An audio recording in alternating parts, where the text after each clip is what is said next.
Dear student, welcome to skill study centre YouTube channel.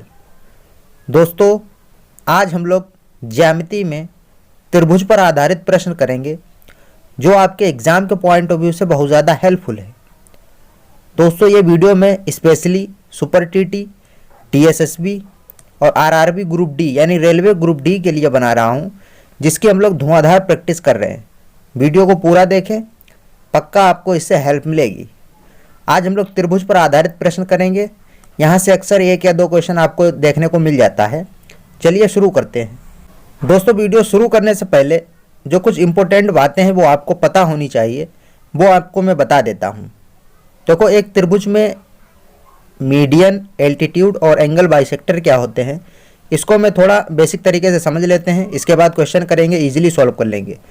देखो, पहले माध्यिका क्या होती है त्रिभुज में, उसको देख लेते हैं। माध्यिका, ठीक है, मीडियन, इसको समझ लेते हैं। इसकी प्रॉपर्टी क्या होती है। देखो, जैसे ये एंगल हो गया, त्रिभुज हो गया आपका ए बी सी। माध्यिका का यह काम होता है कि ये माध्यिका अपने सामने वाली भुजा को दो बराबर यानी इक्वल पार्ट में बांट देती है। अगर यहाँ से इस पर एक माध्यिका डाली जाए तो मान लो ए से डी, ए डी ये आपकी माध्यिका हो गई, तो ये सामने वाली भुजा जो बी सी है इसको दो बराबर भागों में बांट देती है। मतलब बी डी और डी सी जो होगा वो बराबर होगा, ठीक है।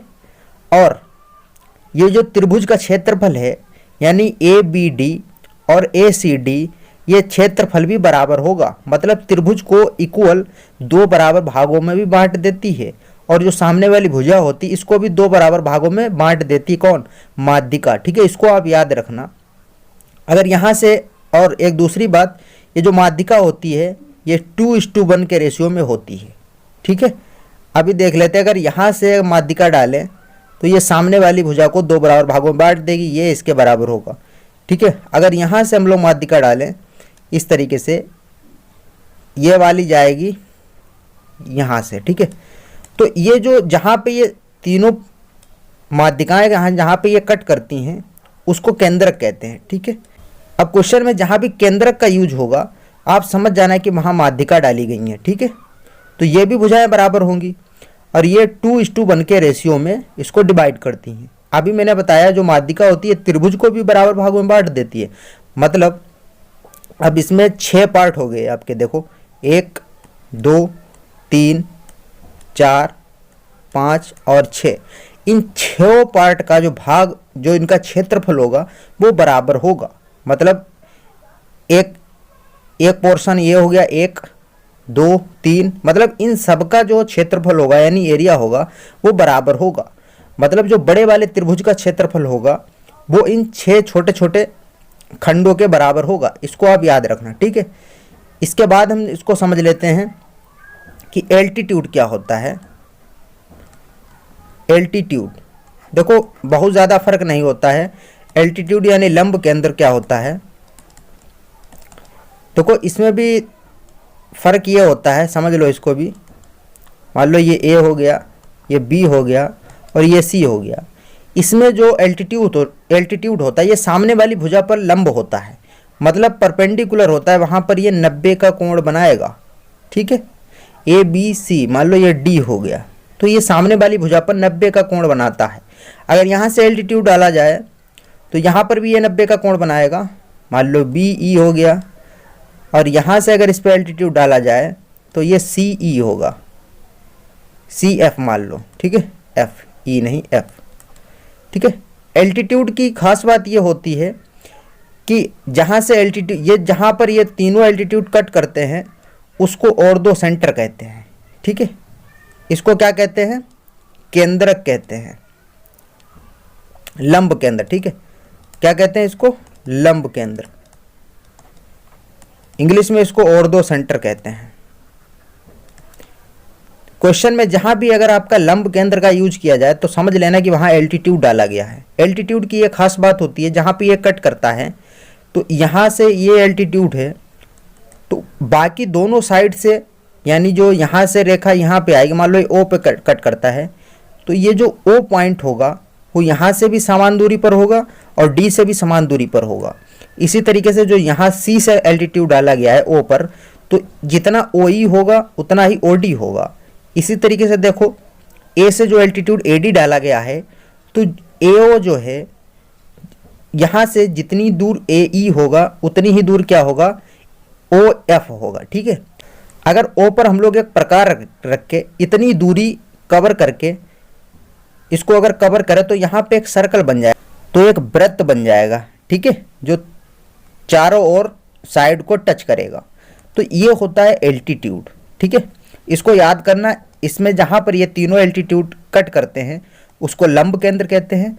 क्वेश्चन में जहाँ भी लंब केंद्र का यूज होगा यानी ऑर्थो सेंटर का यूज होगा तो आप समझ जाना कि वहाँ एल्टीट्यूड की बात की गई है।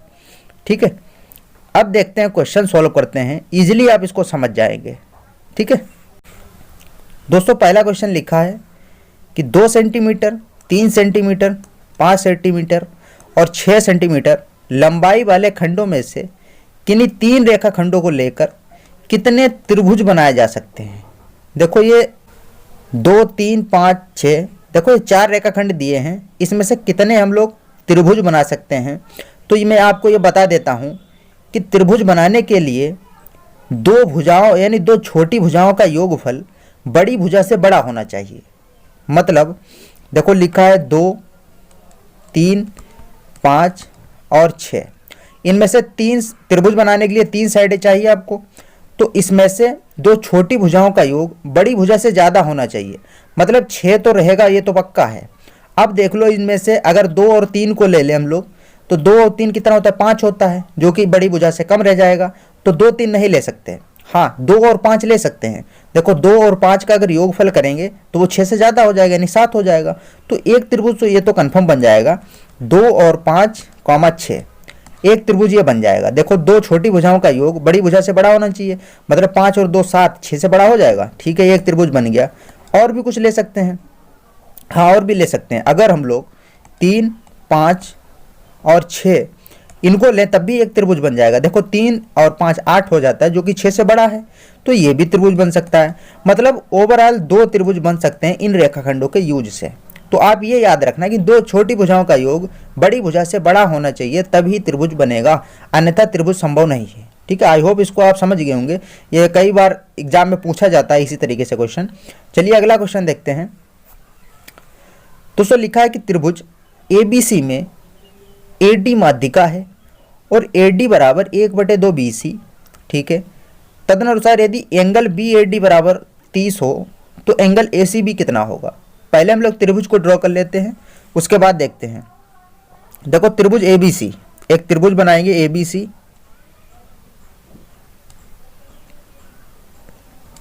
ये हो गया त्रिभुज ABC ABC।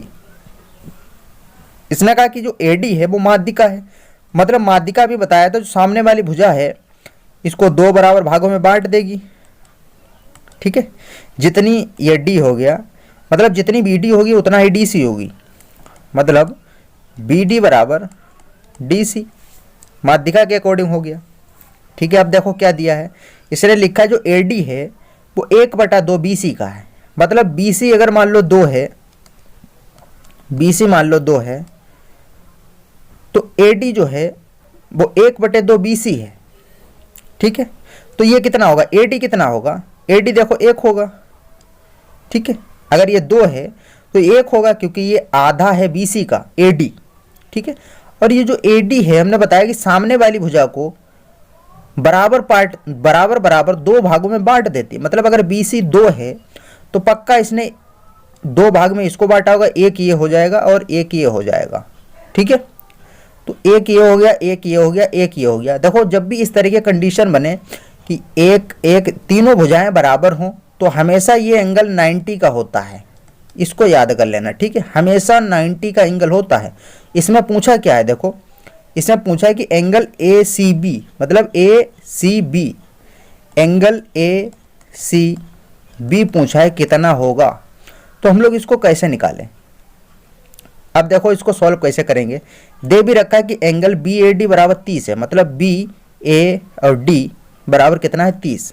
ये एंगल जो दिया है, ये एंगल दिया है 30, इसको ध्यान से समझना, ठीक है। ये एंगल 30 दे दिया है। अब देखो ये भी एक है, ये भी एक है, मतलब ये भुजा इसके बराबर है। और एक चीज़ यहाँ आप याद रखना कि त्रिभुज में अगर दो भुजाएं बराबर हैं तो दो एंगल भी बराबर होंगे। अगर इसमें देखो ये भुजा और ये भुजा बराबर है तो इन भुजाओं के सामने वाला एंगल बराबर होगा, मतलब ये एंगल और ये एंगल आपस में बराबर होंगे। देखो ये एंगल हो गया 30 का, तो पक्का ये भी कितने का होगा 30 का। ये भी एंगल बी भी कितने का होगा 30 का ही होगा। अब दो त्रिभुज आपको त्रिभुज में दो एंगल पता है तो आप तीसरा एंगल निकाल सकते हैं। देखो ये 30 हो गया, ये 30 हो गया, कितना हो गया 30 30 60 हो गया, और 180 से घटा दे तो हमको एंगल डी मिल जाएगा। तो 160 से 160 घटा दें 180 से तो 120 बचेगा, एंगल डी जो है वो 120 बचेगा। अब जब ये एंगल 120 हो गया, ये पूरा कितने का होगा, देखो पूरा एंगल तो 180 का होगा, 120 यहाँ हो गया तो ये पूरा कितने का होगा, तो पक्का ये 60 बचा, ठीक है, ये 60 बचा। अब यहाँ देखो, यहाँ भी ये साइड और ये साइड बराबर है, मतलब जितना एंगल सी होगा उतना ही एंगल ए होगा। मतलब मान लो ये एंगल x हो गया, ये एंगल x हो गया और ये भी एंगल x हो जाएगा, ठीक है, x डिग्री, और ये 60 हो गया। तीनों त्रिभुज के तीनों कोणों का योगफल 180 होता है, मतलब x प्लस x प्लस ये एंगल 60 हो गया, एंगल डी 60 है, बराबर 180। और तो 2x बराबर 60 को उधर ले जाएंगे, घटा देंगे 120 बचेगा, तो x बराबर कितना हो जाएगा 60 डिग्री, ठीक है। तो ये भी 60 का हो जाएगा और ये भी 60 का हो जाएगा, ठीक है। देखो ये 60 हो गया और ये 30 हो गया, मैंने बताया था कि ये हमेशा 90 का होता है, तो ये 90 डिग्री भी हो जाएगा। पूछा था आपसे एंगल ACB कितना होगा, देखो ACB कितना हो गया 60 हो गया, मतलब ACB जो कितना हो जाएगा वो 60 डिग्री हो जाएगा। आई होप इसको आप समझ गए होंगे, यानी चौथा ऑप्शन सही हो जाएगा। इसी तरीके से इसको आप विदाउट यूजिंग पेन भी कर सकते थे, बिना लिखे इसको आप कर सकते थे, डायरेक्ट आप देख लेंगे इतना इतना हो गया तो आप उसको डायरेक्ट आंसर मार सकते हैं। अगला क्वेश्चन देखते हैं। सारे क्वेश्चन बहुत इंपॉर्टेंट हैं, इसको ध्यान से समझना। लिखा कि यदि 72 वर्ग सेंटीमीटर वाले त्रिभुज, मतलब एक त्रिभुज है उसका क्षेत्रफल दिया है कि 72 वर्ग सेंटीमीटर, ठीक है, तो जिसका केंद्रक, देखो केंद्रक यूज हो गया, केंद्रक का मतलब कि माध्यिका होगी पक्का, ABC का केंद्रक G हो और AD BE और CF उसकी 3 माध्यिकाएं हों, तो त्रिभुज BDG का क्षेत्रफल कितना होगा। बहुत सिंपल है, माध्यिका मैंने अभी आपको थ्योरी में बताया भी था। मान लो ये एक त्रिभुज हो गया, बड़ा सा बना देते हैं जी आपको समझने में आसानी हो, ठीक है, A B और C कह रहा है कि ABC का केंद्रक G है, ठीक है, और AD मतलब एक माध्यिका यहाँ से डाली गई D, ठीक है, ये जो D है BC को 2 बराबर भागों में बांट देगी, ठीक है। दूसरा कह रहा है कि BE जो B से माध्यिका डाली जाएगी वो E AC पर B यानी इसको 2 बराबर भागों में बांटेगी, ठीक है। और तीसरी माध्यिका है CF, मतलब यहां से हम लोग जो माध्यिका डालेंगे CF, ठीक है। कह रहा है कि ये काट रहे हैं किस पे, केंद्रक G, ठीक है, G पर काटते हैं तो G केंद्रक हो गया। तो त्रिभुज BDG का क्षेत्रफल, मतलब देखो किसका क्षेत्रफल पूछा जा रहा है, BDG, मतलब ये जो त्रिभुज है इसका क्षेत्रफल पूछा जा रहा है। मैंने आपको बताया था माध्यिका जब भी डाली जाती है ये बराबर सामने वाली साइड को 2 बराबर भागों में तो बांटती ही है, ये पूरे त्रिभुज को भी 2 बराबर भागों में बांट देती है। मतलब ये 3 माध्यिकाएं इस त्रिभुज को 6 बराबर भागों में बांट देती हैं, मतलब इसका जितना भी क्षेत्रफल होगा ये बराबर बराबर 6 जगह बट गया।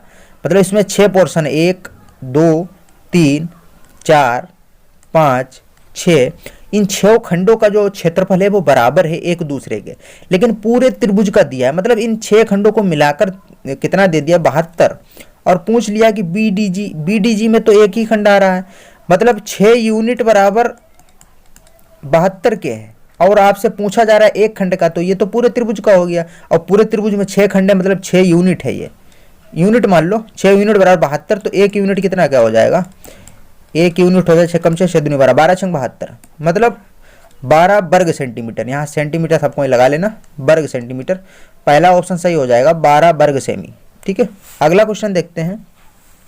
लिखा है, अब जल्दी जल्दी सॉल्व करेंगे। देखो त्रिभुज एबीसी का केंद्रक जी है, तो यदि एजी बराबर बीसी हो तो एंगल बीजीसी कितना होगा। देखो केंद्रक है, अभी एक त्रिभुज बना लो, ठीक है, ए बी सी, ठीक है। कह रहा है कि त्रिभुज एबीसी का केंद्रक जी है और जिसमें एजी बीसी के बराबर है। इसको मान लो यहाँ ये माध्यिका हो गई आपकी ए डी, ठीक है। केंद्रक यहाँ पे कट करेगी, मान लो ये केंद्रक हो गया, ए जी बी सी के बराबर है, ठीक है। मतलब ए जी जो है वो बी सी के बराबर है, ठीक है। मतलब ये भुजा इस बी सी के बराबर है, ठीक है। अच्छा, मैंने आपको बताया था जो माध्यिका होती है वो 2:1 के रेशियो में कट करती है। अगर यहाँ से हम एक और माध्यिका डाल दें ये, तो ये भी 2 होगा, ये भी 2, ये भी 2 होगा, और ये बराबर वाली सामने ये 1 होगा। अगर ये 2:1 है तो ये अगर 2 होगी तो इसको भी ये 1 में डिवाइड कर देगी, 2 बराबर भागों में बांट देती माध्यिका, तो ये भी 1 होगा, ये भी 1 होगा, ठीक है। आपसे पूछा क्या है, देखो बीजीसी, मतलब बीजीसी ये पूछा है आपसे। यहाँ से माध्यिका डालो तो ये भी 2:1 में करेगी तो ये भी 2 हो जाएगा, ठीक है। अब देखो, अभी मैंने आपको प्रूव करके बताया था, जब भी ये वाली कंडीशन बने कि देखो इसमें क्या है, बी डी और डी सी और ये डी जी, ये तीनों बराबर हैं, 1 1 1, जब भी ये कंडीशन होती है तो हमने अभी बताया था पक्का ये हमेशा 90 एंगल का 90 का कोण होता है, ठीक है। ये पक्का हमेशा याद रखना है जब भी ये कंडीशन बने। अभी मैंने पीछे आपको प्रूव करके भी दिखाया था, तो इसका ऑप्शन ए सही हो जाएगा। पहला यही पूछा जा रहा है कि बी जी सी पूछा जा रहा है, ठीक है। तो ये हमेशा 90 का होगा। आई होप इसको आप समझ गए होंगे। अगला क्वेश्चन देखते हैं। दोस्तों लिखा है त्रिभुज एबीसी में ओ केंद्रक है और एडीबी से 3 माध्यिकाएं उसी तरीके से हैं, और एओई का क्षेत्रफल 15 सेंटीमीटर वर्ग सेमी है, तो चतुर्भुज का क्षेत्रफल ज्ञात कीजिए, ठीक है। देखो त्रिभुज बनाएंगे बहुत जल्दी से, ध्यान से समझना इसको। सेम क्वेश्चन है उसी तरीके का, मेंटली कर लेंगे इसको, बस आपको डायग्राम बनाना आना चाहिए। मान लो ये त्रिभुज हो गया ए बी सी, माध्यिकाएं खींच लो जल्दी, 3 माध्यिकाएं हैं। ये हो गया ए डी, पहली माध्यिका हो गई, देखो ए डी हो गई, ठीक है। दूसरी बी ई, ये हो गई बी ई, और तीसरी सी एफ हो गई, ठीक है। एक ही जगह टच करनी चाहिए, सी एफ, ठीक है। और ए ओ ई का क्षेत्रफल 15 है। ये तो आप जानते हैं कि इसमें हर एक पोर्शन का जो क्षेत्रफल होगा वो बराबर होगा, मतलब ये 6 पोर्शन है, इन सभी का एक दूसरे के बराबर होता है। इन 6 अगर पोर्शन को जोड़ लें तो त्रिभुज का मिल जाएगा हमको। लेकिन इसमें ए ओ ई, अब देखो ए कहाँ है, ए, ये जो काट रहे हैं ओ बिंदु, ओ पॉइंट पर काटते हैं, ठीक है। ए ओ ई मतलब एक पोर्शन का दिया है इन्होंने कितना, 15 सेंटीमीटर, मतलब इसका दे दिया 15।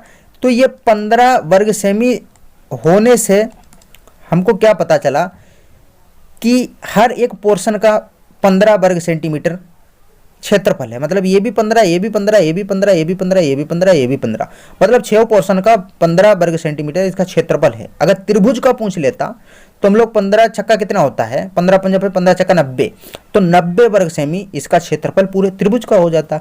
लेकिन पूछा जाए बी डी ओ एफ, है कहाँ B D O F, B D O F, ठीक है। देखो बी डी ओ एफ मतलब इसमें 2 पोर्शन आ गए, एक पोर्शन देखो ये आ गया और एक पोर्शन ये आ गया है, तो इस पूरे चतुर्भुज का पूछा है।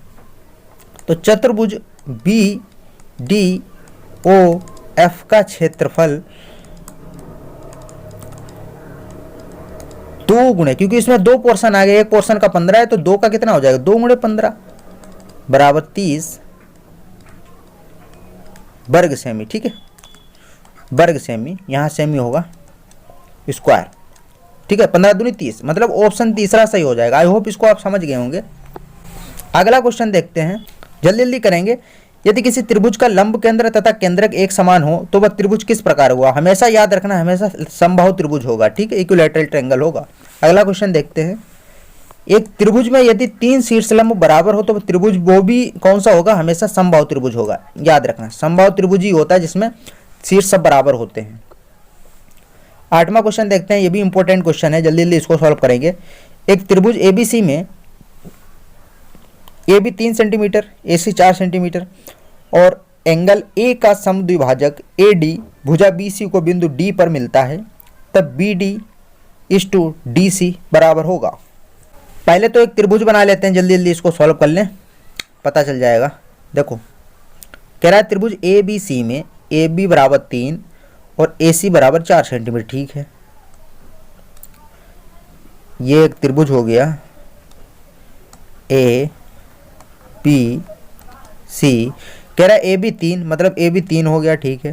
कह रहा है ए सी 4 हो गया, ठीक है। कह रहा है एंगल ए, मतलब एंगल ए का समद्विभाजक मतलब एंगल बाइसेक्टर ए डी भुजा बी को डी पर मिलता है।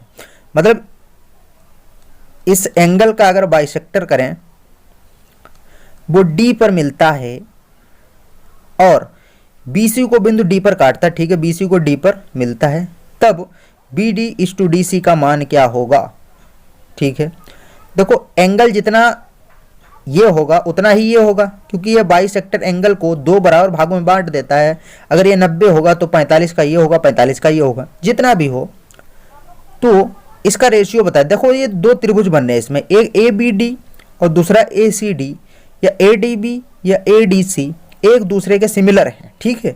तो सिमिलरिटी अगर यहाँ हम लोग लगाएंगे तो देखो AB इस त्रिभुज की ये वाली साइड और बटे AC इसका रेशियो बराबर होगा किसके,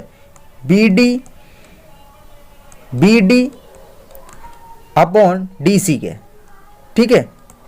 और ये किसके बराबर है, 3:4, ठीक है। तो इनका रेशियो 3:4 ही होगा।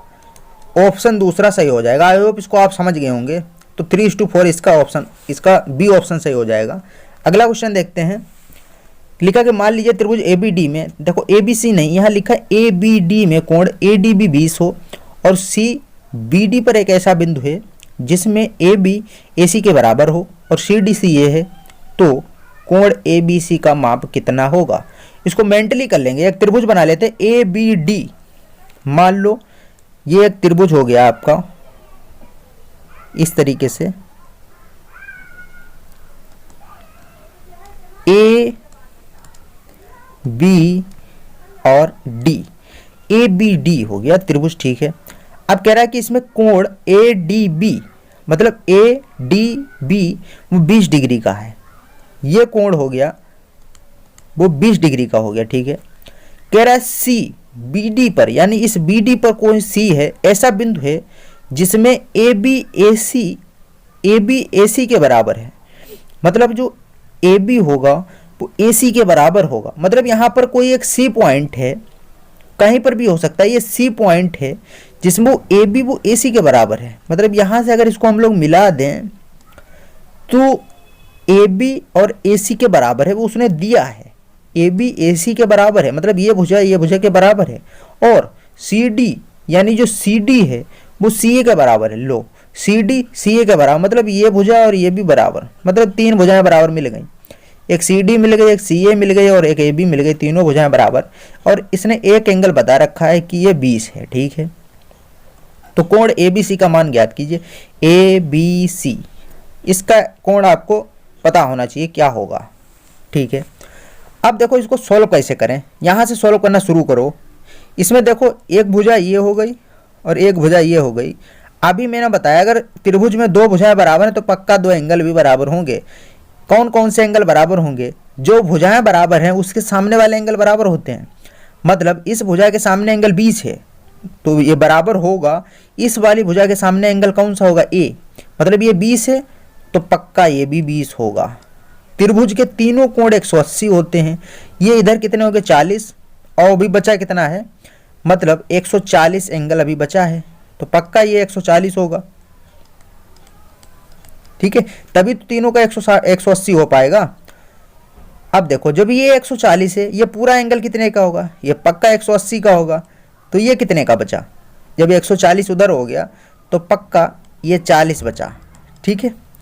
जब ये 40 हो गया, अब देखो पूछा गया ABC, B एंगल पता होना चाहिए। इसमें भी देखो 2 भुजाएं बराबर हैं, मतलब ये भुजा बराबर है तो इसके सामने का एंगल बराबर होगा और ये भुजा बराबर है तो इसके सामने का एंगल बराबर होगा। मतलब ये 40 है तो पक्का ये भी 40 होगा, तो यही तो पूछा जा रहा है, ए बी सी, तो एंगल ए बी सी बराबर 40 डिग्री।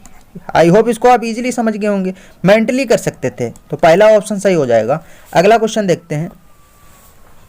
लिखा कि एक अधिक कोणीय त्रिभुज एबीसी में ए अधिक कोण है और ओ उसका लंब केंद्र है, तदनुसार यदि कोण बीओसी बराबर 54 हो तो कोण बीएसी का मान ज्ञात कीजिए। देखो एल्टीट्यूड का एक आपको हम कंसेप्ट बता देते हैं। जब भी कोई त्रिभुज दिया हो इस तरीके से ए बी, ये याद रखना बहुत इंपॉर्टेंट है, और आपसे कहा जाए कि इसमें एल्टीट्यूड डालिए, तो एल्टीट्यूड मैंने बताया था कि सामने वाली साइड होती है उस पर 90 का कोण बनाता है। मान लो ये ए डी हो गया, बी से डाल दिया हमने यहाँ पे बी ई हो गया, ठीक है, और यहाँ से एल्टीट्यूड डाल दिया, ये हो गया सी एफ, ठीक है। जहाँ पे ये कट करता था मैंने आपको बताया था उसको कहते हैं जी। ओ मान लो उसको कहते हैं ऑर्थो सेंटर। कौन सा सेंटर?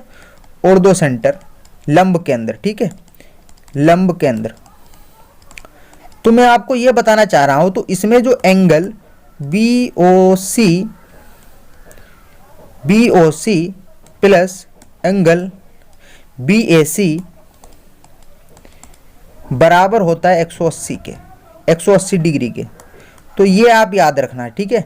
यहाँ पे वही कंसेप्ट आपका यूज हुआ है कि ए अधिक कोण है और ओ उसका लंब केंद्र है। देखो लंब केंद्र आ गया तो पक्का समझ गया आप, ऑर्थो सेंटर यानी ये है।